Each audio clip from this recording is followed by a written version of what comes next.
آپ دیکھ رہے ہیں IAK نیوز۔ سوشل میڈیا پہ ایک چیز دیکھی، چاہا کہ اپنے ناظرین کے ساتھ بھی شیئر کر دوں، شاید کہ اتر جائے کسی کے دل میں۔ دوستو، جاپان میں پچھلے 30 سال میں چوری نہیں ہوئی، قتل نہیں ہوا، کوئی بھوکا نہیں سویا۔ زلزلے کے وقت کیمپوں میں سب کچھ رکھ دیا جاتا ہے، کوئی ایک چٹان ضرورت سے زیادہ نہیں لیتا۔ دیانتداری میں دنیا میں پہلے نمبر پر ہیں۔ سڑکوں پر 1 کروڑ پھینک دیں، کوئی نہیں اٹھاتا۔ آپ کندھا مارے سامنے والا معذرت کرتا دکھائی دے گا۔ ترقی اور ٹیکنالوجی میں دنیا سے 10 سال آگے جیتے ہیں۔ کام اتنا کرتے ہیں کہ وزیر اعظم ہاتھ جوڑ کے آرام کے مشورے دیتا ہے۔ سگریٹ کی راکھ جاڑنے کی ڈبیاں تک جیب میں رکھتے ہیں۔ صفائی اتنی کہ سڑکوں پہ منہ نظر آئے۔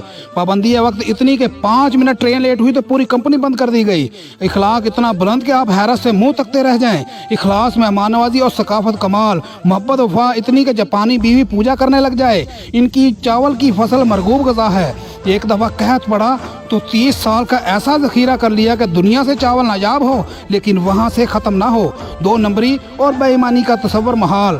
اور وہ ملک جو اسلام کے نام پہ بنا ہو، جو 2 قومی نظریے کی بنیاد پہ وجود میں آیا ہو، وہ ملک جو اسلام کے نام پہ بنا ہو، جس ملک میں لاکھوں لوگ تبلیغی اجتماعات میں جاتے ہوں، جہاں لاکھوں لوگ دعوت دین کے لیے سفر کرتے ہوں، جہاں سے لاکھوں لوگ بیت اللہ عمرہ اور حج کے لیے جاتے ہوں، میلاد نبی کے موقع پر ہر شہر میں جلوسوں میں لاکھوں لوگ شامل ہوں، جس ملک میں ہر رات لاکھوں محافل میلاد اور درس قرآن ہوتے ہوں، جس ملک میں یوم عاشور والے دن لاکھوں لوگ غم حسین میں عزاداری کرتے ہوں، جس ملک میں عید اور جمعے کے بڑے بڑے اجتماعات ہوتے ہوں، جس ملک میں تسبیحات پڑھنے والے اور درود و سلام پڑھنے والوں کی تعداد کروڑوں میں ہو، وہ ملک ایمانداری میں دنیا میں 160ویں نمبر پر آئے اور کافروں کا جاپان ہونیسٹی میں نمبر 1 ملک قرار پائے۔ کاش اتر جائے میری بات تیرے دل میں۔ وہ زمانے میں معزز تھے مسلمان ہو کر اور تم خار ہوئے تارک